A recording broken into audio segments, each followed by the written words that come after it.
नमस्कार, economy today में आप सभी का स्वागत। मैं हूं मुकुल शर्मा। कारोबार जगत की तमाम खबरों से आपको हम रूबरू कराएंगे, लेकिन सबसे पहले आइए जल्दी से नजर डालते हैं आज की टॉप लाइन्स पर।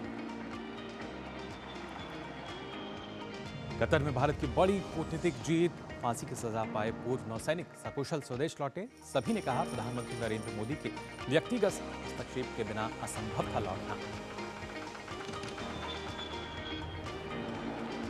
देश भर में आज 47 स्थानों पर लगेगा रोजगार मेला। प्रधानमंत्री मोदी 1 लाख से अधिक नवनियुक्त युवाओं को देंगे नियुक्ति पद। कर्मयोगी भवन के प्रथम चरण में भी रखेंगे आधारशिला।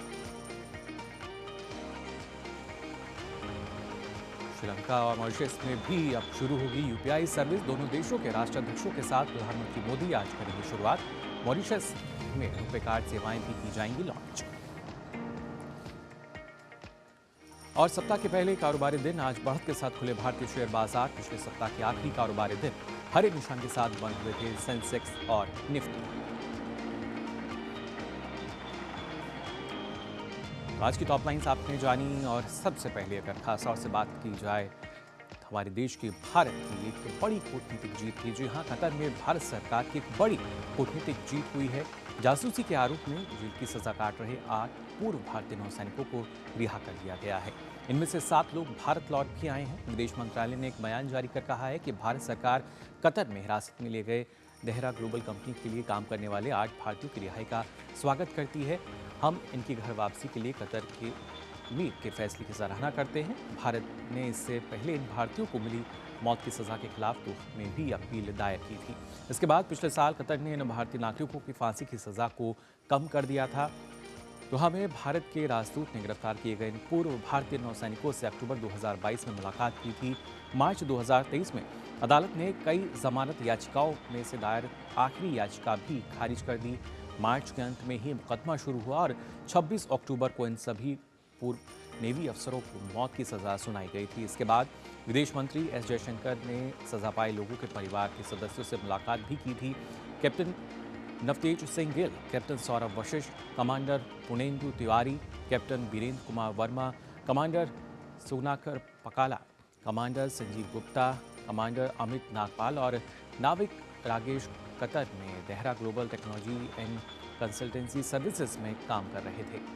अहम बात यह है कि ये घोषणा प्रधानमंत्री नरेंद्र मोदी के 2 दिवसीय संयुक्त अरब अमीरात दौरे पर जाने से एक दिन पहले हुई है। इन सब के बीच रिहा हुए पूर्व नौसैनिक पीएम मोदी की तारीफ करते हुए नहीं थक रहे। कह रहे हैं कि उनके व्यक्तिगत हस्तक्षेप के बाद ही आज वो सकुशल लौटे हैं।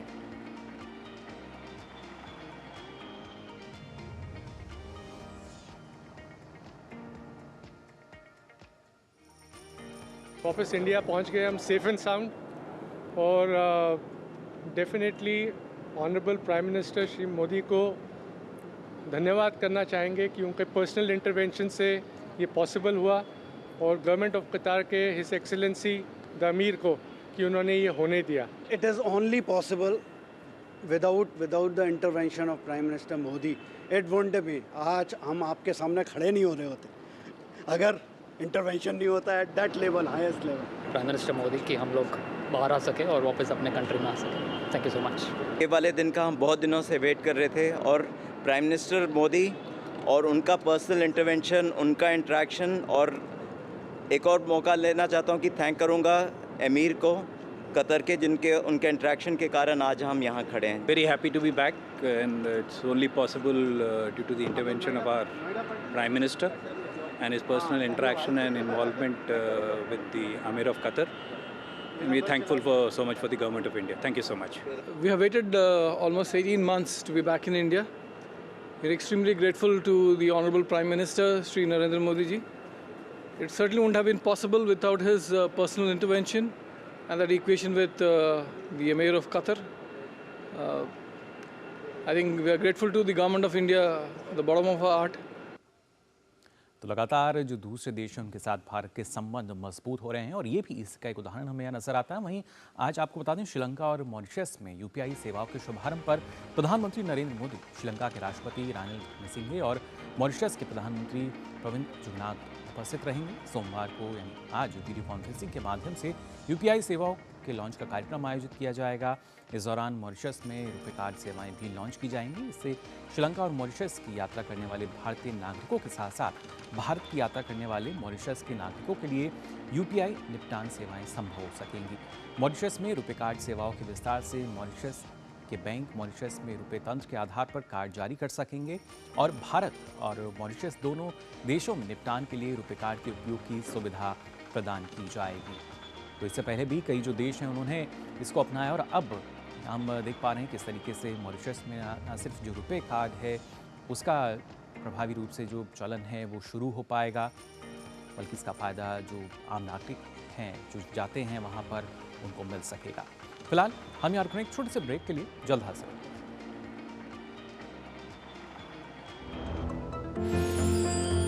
साल बरस और सदी नहीं, एक युग गुजर जाएगा। उम्र न पूछो वंडर की, जब फर्क नजर आएगा। वंडर सीमेंट, फर्क नजर आएगा। मैंने अपना एनपीएस अकाउंट ऑनलाइन ओपन कर दिया था। सीरियस सेविंग स्टार्ट की after I landed my first job eight 23। अपने कॉर्पोरेट में बस अपना एनपीएस नंबर दिया एंड इन्वेस्टिंग चालू। थोड़े ही दिन पहले मेरा जॉब बदल गया, मैं मुंबई से राजकोट आ गई, लेकिन मेरा NPS account same. I just transferred the same account to my new company.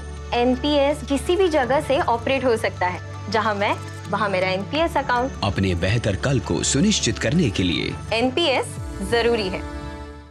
Tech startup solid था, प्लान था कड़क, करना था समथिंग ग्रेट, पर शुरू से प्रॉब्लम्स ने घेरा यूं कि बिजनेस हुआ अपना लम्बेट। बिजनेस गुरु की जरूरत थी खास, सीधे गए एसबीआई स्टार्टअप ब्रांच पे तो खुल गया success. Startup advisory and support SBI startup branch पे। साल बरस और सदी नहीं, एक युग गुजर जाएगा। उम्र न पूछो वंडर की, जब फर्क नजर आएगा। वंडर सीमेंट, फर्क नजर आएगा। ब्रेक के बाद आप सभी का एक बार फिर स्वागत इकोनॉमी टुडे में। और आइए अब बात करते हैं आज के फोकस की।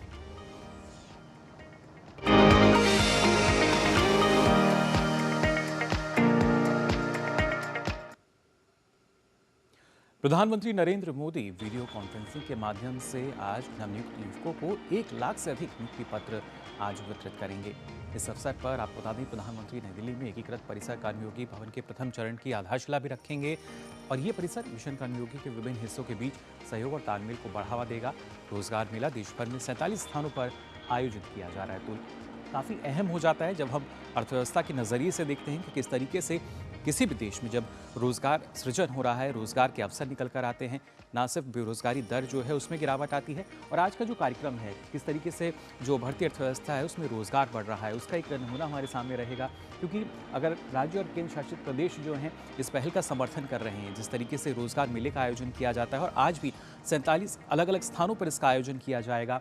रोज़गार मेला देश में रोज़गार सृजन की पीएम की प्रतिबद्धता को दर्शाता है। लगातार प्रधानमंत्री ने कहा कि हम प्रतिबद्ध हैं जो युवा हैं उनको रोज़गार देने के लिए और युवाओं के सशक्तिकरण और साथ ही राष्ट्रीय विकास में प्रत्यक्ष भागीदारी के लिए ये लाभकारी भी है। इसी के तहत हम विकसित भारत की राह पर आगे और बढ़ पाएंगे। तो आज पीएम नरेंद्र मोदी रोज़गार मेले में 1 लाख से अधिक जो युवा हैं उनको नियुक्ति पत्र देंगे। और जब रोज़गार मेले की हम बात करें तो देखिए, आपको हम बताना चाहेंगे कैसे जो रोज़गार मेले की शुरुआत हुई थी।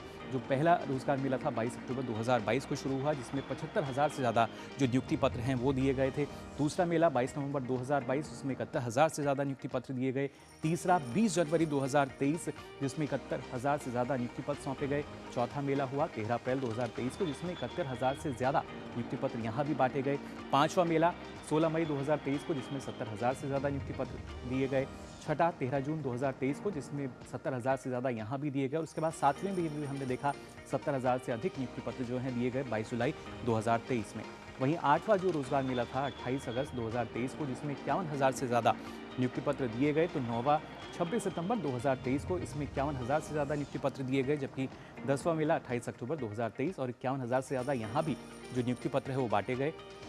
और पिछले साल 30 नवंबर 2023 में 11वां रोज़गार मेला, जिसमें 51,000 से ज़्यादा जो नियुक्ति पत्र है वो दिए गए थे। और आज 1 लाख से ज़्यादा जो नियुक्ति पत्र है वो प्रधानमंत्री आज वितरित करेंगे। नवनियुक्त जो युवा हैं उनको और काफ़ी मजबूत स्थिति जो है इससे नज़र आती है। और इसकी अगर हम बात करें तो बजट सत्र में जब हमने देखा था भारतीय अर्थव्यवस्था पर श्वेत पत्र पेश किया गया था और राज्यसभा में चर्चा के दौरान वित्त मंत्री निर्मला सीतारमण ने जो आंकड़े पेश किए थे, बेरोजगारी दर जो है उसमें किस तरीके से गिरावट आई है उसकी अगर खासतौर से बात की जाए, जो खासतौर से स्नातकों के लिए है, बेरोजगारी दर गिरकर 13.4% हुई है। यानी इसमें देखिए कैसी जो गिरावट है वो दर्ज की गई है। साथ ही साथ महिला स्नातकों की अगर हम बात करें तो बेरोजगारी दर में यहाँ बड़ी गिरावट आई है। जी हाँ, जो इसका प्रतिशत है वो काफ़ी ज़्यादा हमें देखने को मिला है। ये 27% से घटकर 20.5% अब रह गई है। तो इससे आप अंदाज़ा लगा सकते हैं किस तरीके से बेरोजगारी दर जो है वो कम हो रही है। साथ ही पीएलआई योजना के माध्यम से करीब 1 लाख करोड़ से अधिक का जो निवेश है वो आया और इसके ज़रिए करीब 7 लाख जो नए रोजगार हैं वो लोगों को मिल पाए। यानी किस तरीके नए अवसर जो हैं वो अब निकल कर आ रहे हैं और रोजगार के नज़रिए से काफ़ी अहम हो जाता है। पिछले 9 वर्षों में केंद्र सरकार की 8,82,191 रिक्तियाँ भरी गई। ये केंद्र सरकार की तरफ से दिया गया आंकड़ा है जो वित्त मंत्री ने पेश किया था। क्षेत्रीय भर्ती बोर्ड ने 2014 से 2023 के बीच 4,30,592 युवाओं को सरकारी नौकरी दी है। तो किस तरीके से देखिए जो रोजगार है वो लगातार मिल रहा है। श्रम बाजारों में बेरोजगारी दर में अब जो गिरावट है वो नज़र आने लगी है। यानी कहीं ना कहीं जो सुधार है वो नज़र आता है। 2018-19 में ये 5.8% से घटकर 2022-23 में 3.2% रह चुकी है। तो ये कई जो आंकड़े हैं वो काफ़ी अहम है अर्थव्यवस्था के लिहाज से कि कैसे एक देश की अर्थव्यवस्था जो कि विकसित बनने की राह पर है और वहाँ पे अब जो रोज़गार के अवसर हैं वो लगातार बढ़ते हुए नज़र आ रहे हैं। हमारे साथ डॉक्टर अनिल कुमार जुड़ गए हैं, प्रोफेसर वाणिज्य विभाग के दिल्ली स्कूल ऑफ इकोनॉमिक्स से। बहुत बहुत स्वागत है आपका डॉक्टर अनिल। सबसे पहले जानना चाहेंगे, जब रोजगार मेले जैसी जो पहल हैं वो अब हमारे देश में हो रही हैं और आज भी पीएम 1 लाख से अधिक जो नियुक्ति पत्र हैं वो देंगे। पहले एक सोच थी कि शायद जो नौकरी है वो मिलेगी या नहीं मिलेगी, लेकिन अब तो सरकार की तरफ से ही जो नियुक्ति पत्र है वो बांटे जा रहे हैं। जी, जून 2022 में हमारे माननीय प्रधानमंत्री जी ने घोषणा की थी कि 10 लाख जो सरकारी महकमे हैं, मंत्रालय हैं और राज्य सरकारें हैं, 10 लाख की वैकेंसीज उसके अंदर हैं और उनको मिशन मोड पर भरा जाएगा। जी, तो अभी मिशन मोड पे भरने के लिए जरूरी था कि रोजगार मेलों का आयोजन किया जाए। तो अभी तक 11 रोजगार मेले लगे और उसके अंदर तकरीबन 9 लाख युवाओं को रोजगार मिल सका। आज 12वां रोजगार मेला लग रहा है। मेरे को लग रहा है बहुत महत्वपूर्ण दिन है हमारे युवाओं के लिए, क्योंकि ये उनका और उनके परिवार का आज जो सपना है वो साकार होने जा रहा है कि उनको नियुक्ति पत्र मिलेगा और नियुक्ति पत्र के साथ वो अपनी ज्वाइनिंग अलग अलग डिपार्टमेंट, मिनिस्ट्रीज या राज्य सरकारें या केंद्र सरकार उसमें वो कर पाएंगे और विकास में भागीदार बन पाएंगे। तो मेरे को लगता है कि एनडीए सरकार की, मोदी सरकार की ये प्राथमिकता रही है कि जो भी विकास हो उसमें रोजगार का सृजन होना चाहिए। जी बिल्कुल, इस दिशा में ये बढ़ता हुआ कदम है। जी डॉक्टर अनिल, इस बात का जिक्र वित्त मंत्री ने भी किया था कि जब भी कोई नई योजना की बात होती है तो सबसे पहले प्रधानमंत्री का सवाल यही होता है कि इसके जरिए रोजगार कितना आएगा। तो जैसे जैसे योजनाएं आई हैं, करीब अगर 10 से 15 मुख्य योजनाओं की भी हम बात करें तो उनका जो परिणाम है वो यही है कि रोजगार के अवसर निकल रहे हैं। सरकार के जो कार्यक्रम हैं, जो अभियान हैं, उन पे भी हम देखते हैं, फिर चाहे स्टार्टअप इंडिया की बात की जाए, स्किल इंडिया की बात की जाए, तमाम ऐसे मिशन हैं जिनके जरिए काफ़ी ज़्यादा जो रोजगार है बढ़ा है।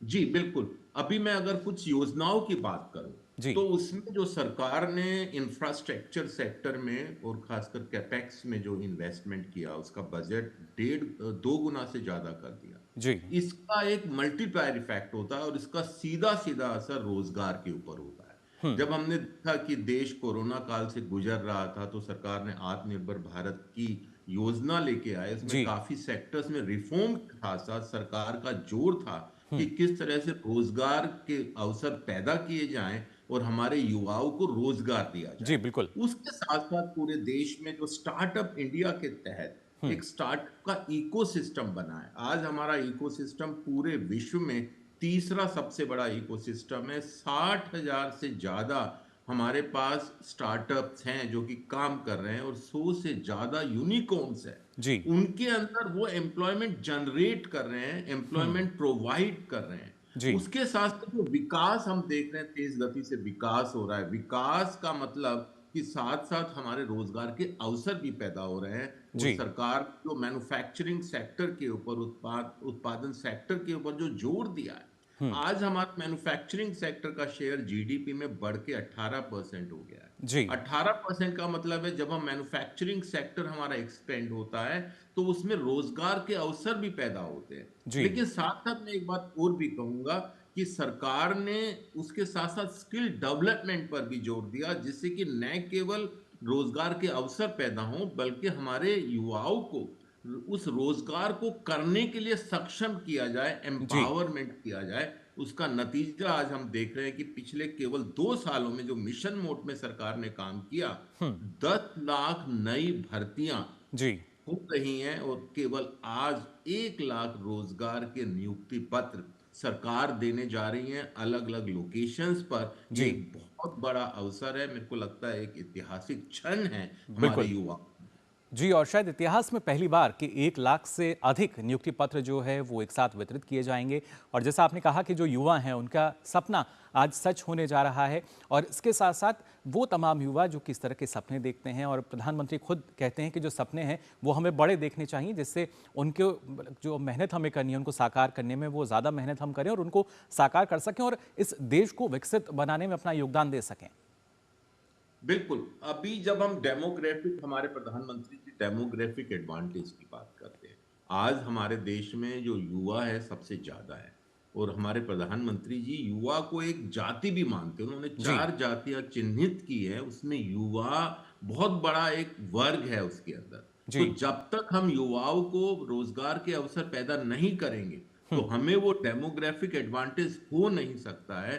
तो ये उसी दिशा में एक कदम है, चाहे वो रोजगार सरकारी महकमे में हो या वो बिजनेस अपॉर्चुनिटीज में हो। प्राइवेट सेक्टर भी आज एक्सपेंड कर रहा है। आज हम देखते हैं कि पब्लिक स्पेंडिंग, सरकार की स्पेंडिंग तो बढ़ ही रही है, साथ साथ जो प्राइवेट सेक्टर है हमारे वो भी निवेश कर रहे हैं, बाहर से काफी निवेश आ रहा है।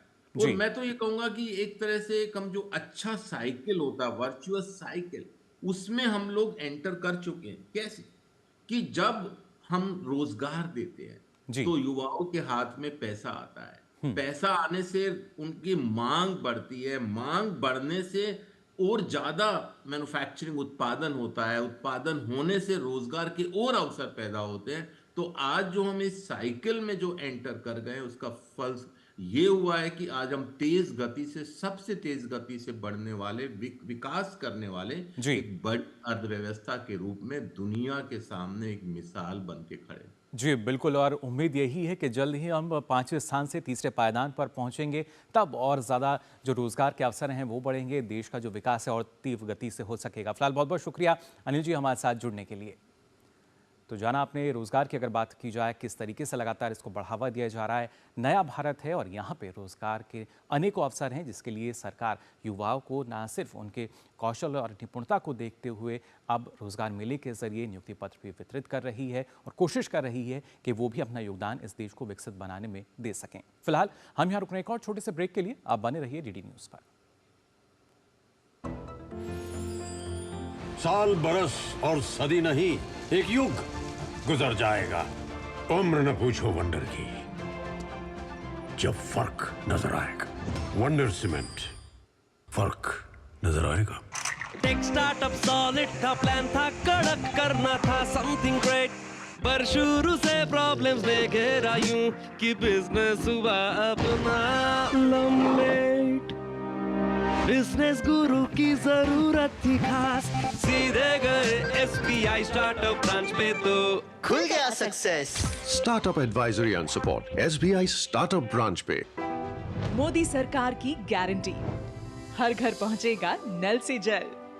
अब तक 13.5 करोड़ से अधिक नल कनेक्शन। हमारा संकल्प विकसित भारत।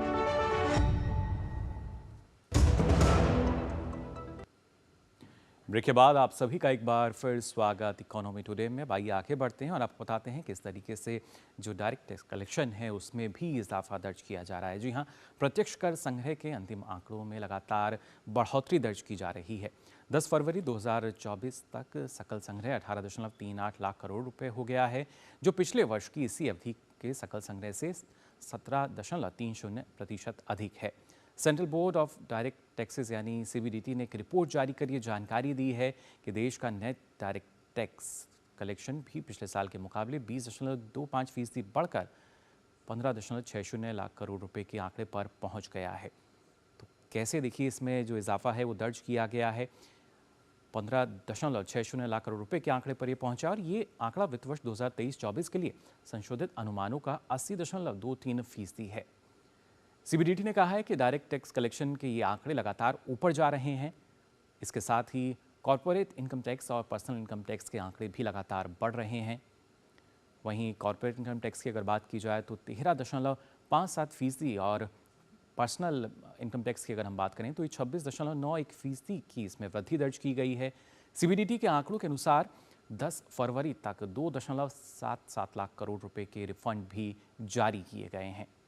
तो बड़ा उछाल जो है यहाँ नज़र आता है और उछाल सिर्फ यहाँ तक सीमित नहीं है बल्कि जो देश की अर्थव्यवस्था है वहाँ भी जो उछाल है वो सीधे तौर पर हम देख सकते हैं। आपको बता दें, भारत की तेज़ गति से बढ़ती अर्थव्यवस्था को देखते हुए विदेशी निवेशकों का भारत पर भरोसा लगातार बढ़ रहा है। यही वजह है कि विदेशी पोर्टफोलियो निवेशकों यानी FPI ने इस महीने में अब तक देश के बॉन्ड बाजार में 15,093 करोड़ रुपए का निवेश किया है। JP मॉर्गन इंडेक्स में भारत सरकार के बॉन्ड को शामिल करने और व्यापक तौर पर अर्थव्यवस्था के स्थिर रहने के चलते निवेश में बढ़ोतरी देखने को मिल रही है।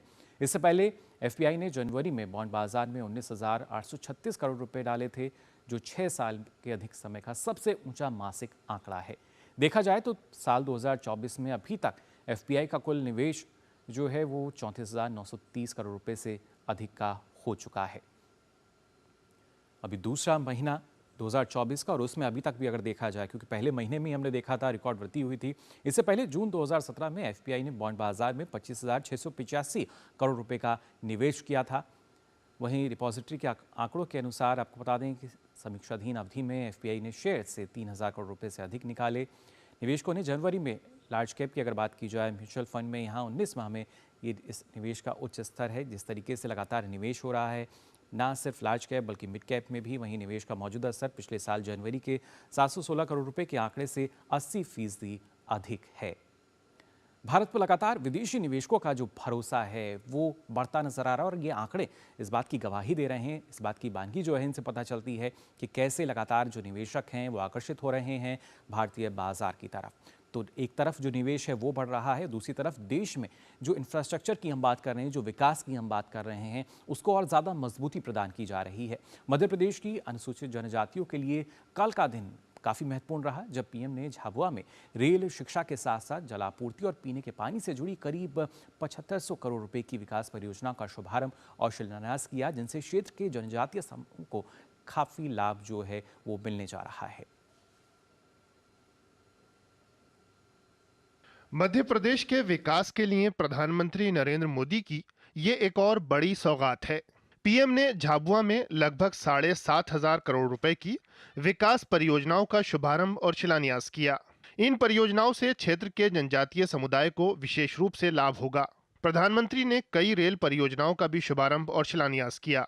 इनमें रतलाम रेलवे स्टेशन और मेघनगर रेलवे स्टेशन के पुनर्विकास की आधारशिला शामिल है। इन स्टेशनों को अमृत भारत स्टेशन योजना के अंतर्गत विकसित किया जा रहा है। इन रेल परियोजनाओं से व्यापार और पर्यटन को भी बढ़ावा मिलेगा।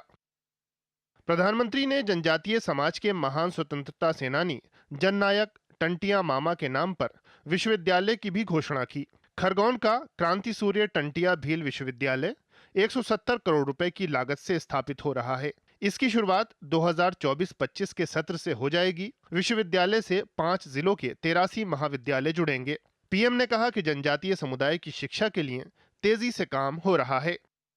कांग्रेस ने इतने वर्षों में, इतने साल उनको काम करने का अवसर मिला था, सिर्फ 100 एकलव्य स्कूल खोले थे, वो भी वहां जहां उनके बड़े बड़े बाबू बैठे थे।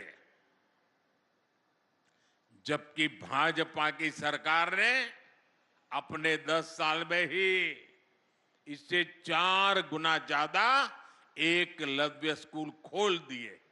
एक भी आदिवासी बच्चा शिक्षा के अभाव में पीछे रह जाए, ये मोदी को मंजूर नहीं है।